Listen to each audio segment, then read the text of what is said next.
Hi, hello. So I'm editing my YouTube video for my student media research presentation, and I didn't have to preface what the project was to who I was presenting to because it was actually the audience I did the research on. They knew what was going on. But for you guys, basically I did my final undergraduate research project on an ethnographic analysis of the student media department. Ethnographic as in looking at the culture behind a certain group of people in an environment. The goal was to understand how we can best uplift creative young adults in a college environment. So basically, I was introduced to this group of people because I'm actually the web developer. I was the web developer for student media. So I helped run the university's student newspaper, radio station, and digital content team's website.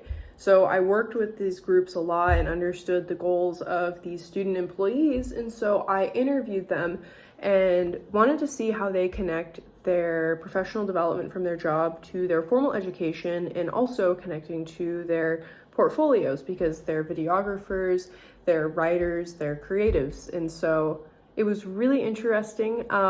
Out of the data collection process, so the sample student media employees, I got to interview 8 out of 24. There was 1 freshman, 1 sophomore, and 6 seniors. So I have to say that this can't be some large generalized statement on student employees as a whole. It was a pretty limited sample size given that I had 10 weeks to do the project. But yeah, I really think that it was interesting that I also got young and older students. I think that was really important to understand the breadth of the work because I don't think we listen to freshmen enough. They have really great points to make and great insight. And I think everybody kind of needs to have their ideas coaxed out of them a bit. You know, everybody has something valuable to say, no matter what their class standing is. And so for data analysis, basically I used grounded theory with open thematic coding in Navivo, which is a qualitative analysis software. I recorded semi-structured interviews and then I transcribed them and coded them or categorized the different statements they made into various topics and categories. So then after that, I was able to synthesize all of that and see the emerging themes and data. And basically the results I came to will really help document the social contexts that are shaping this workforce of very young creative individuals entering society. And I also hope to inform departmental procedures throughout these results and to be able to send them to relevant department staff and management and professors to really understand how they can connect with newer generations of adult learners more. So I'll get to the video. Thank you. Okay, hey y'all. So this is basically my final research presentation of the semester. I presented this work at Portland State and Boise State at this point. I asked all of you if you'd be willing to interview with me for a qualitative research project, and mainly I wanted to understand how we find professional development in an employee role at Boise State and also how we connect it back to our education. So if you were engaging with me in this project, then usually it started with pretty basic questions of what's your class standing, what's your major, and what's your role in student media. And from there, the questions really start to organically evolve. So another general question, what are your transferable skills from your education to your job and vice versa? But then it really starts to get into how do you see yourself in your role? How do you curate your portfolio in digital media? Because we have journalists, photographers, videographers, a lot of really creative young adults, as I like to say. Furthermore, my background is actually in adult education, so I researched how we understand how we treat adult learners different than adolescent learners, and especially how this affects college environments. My main question is usually, how are we going to use this in the real world? A lot of people kind of spite their college education and wondering, when will this be applicable? This isn't something I'm ever going to use in real life, but I feel like hopefully we could all agree that working here, we've really understood how we can get these real world skills and actually transfer them into our daily lives. So yeah, basically through my interviews, I got some really interesting results, just kind of tracking trends and conversations. And as you see here, so there's actually a huge Venn diagram. It's professional development, education, and then portfolio work. And then these dotted lines are the challenges that I noticed throughout these intersections. And with professional development, the bolded is the quote. I've never been in a position where I had to take charge on things and make some of the more consequential decisions. So I think this word is funny, it came up a lot. but the idea of consequences. I feel like a lot of us are driven to produce more high quality work because we are in a peer collaborative environment.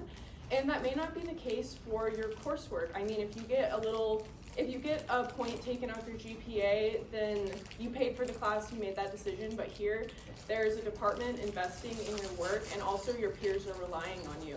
So we think of consequences. There's a lack of consequences in our degree plans compared to when we have a student-employee job. And furthermore, there's a lot of words here, so really it's just kind of when I present this to people at conferences, they kind of just ask whatever pops out to them, what seems most important. But we think about like self-presentation. You all know how to conduct yourselves as professionals. Arbiter, you have to be recognized by the community as somebody who's competent in presenting news. Pulse Radio, very involved with like the music industry here. Creative Hive Group, they're everywhere. They do photography for all of these local and internal events at Boise State.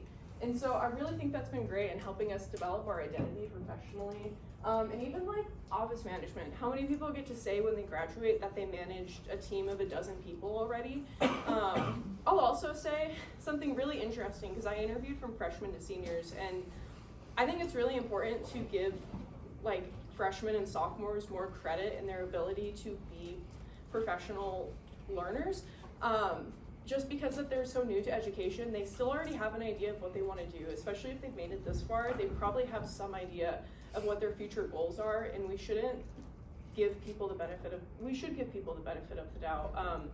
Because I was just really impressed with the level of self-reflection from everybody. Would you want to scroll down to the bottom part? So yeah, and then we think about education. We all know that classes are usually lecture-based. Y'all are probably in more creative majors than me. I'm a math major.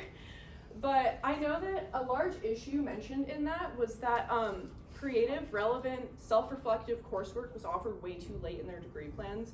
And people wish that like, a common comment is that like senior capstones seemed like the most relevant work they did in their degree, but they didn't get to focus on it until the last 2 months of their degree. And I think like positions like this, you get to really see and archive all of your work that you've done. And I don't think that's an opportunity that people get a lot.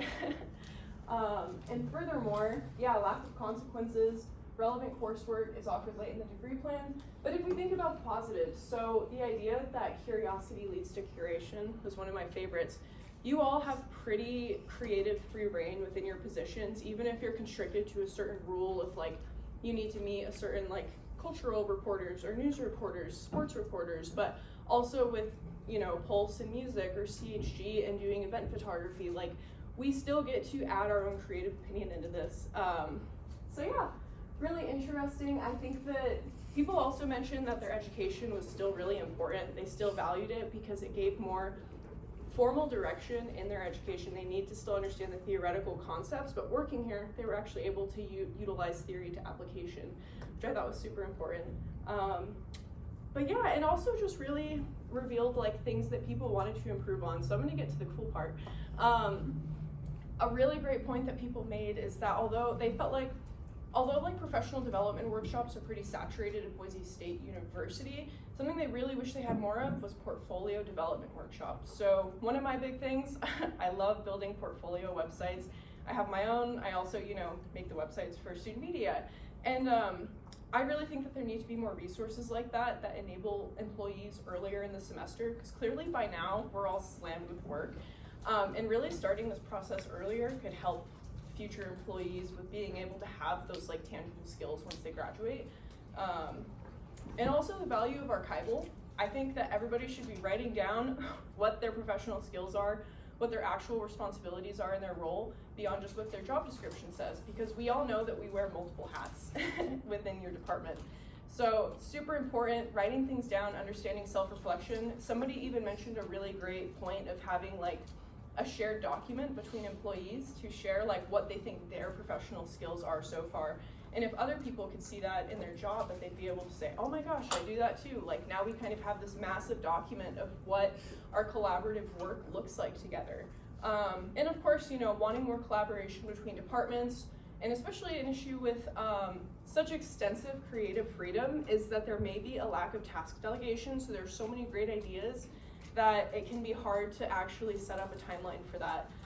which is just also a recognition of it being a student-ran department and we have to focus on our degree first. It can be really hard to implement so many events with a limited amount of people or like larger projects that you want to pursue if there's only so many employees and so much time. So when it comes down to it, it's been really, really interesting to get to interview those who participated. I'm very grateful for everybody's time that they contributed. And I actually sent like the relevant challenges or like recommendations to the different organization managers earlier today.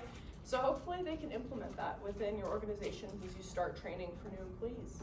Yeah, it's a mouthful.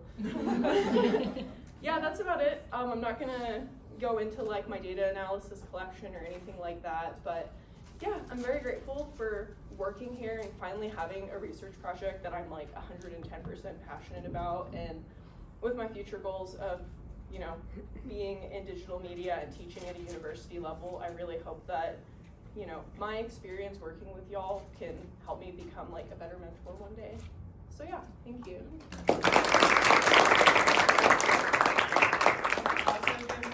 Like the biggest round of applause for just like supporting all of our teams in student media and just having that eye for design, for the technical stuff, like that you've just been so amazing and such a great support this year and last year when we started. Connect with your research project too.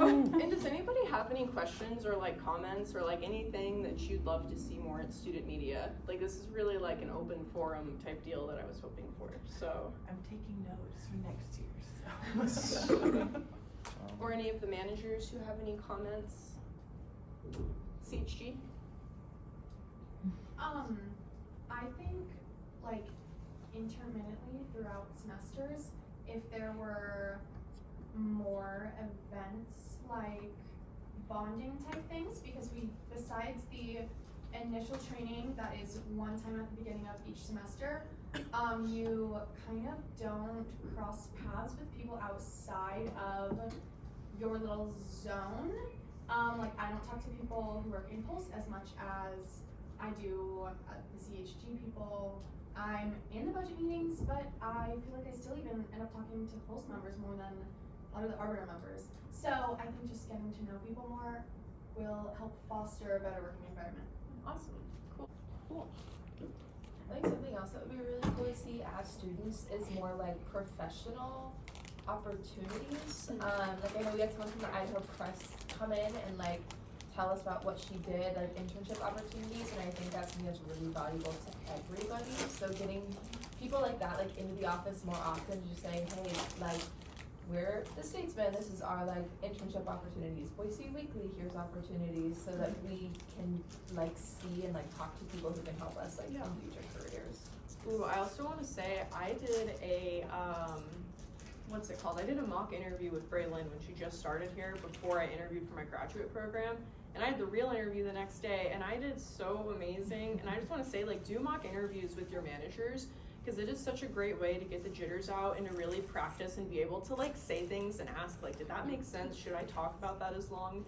And then you don't have to make those mistakes when when there's a lot of consequences related to it. So I just want to say Braylon's a great resource for that. Shout out to her. I'll just say I got into UC Berkeley from Master of Design.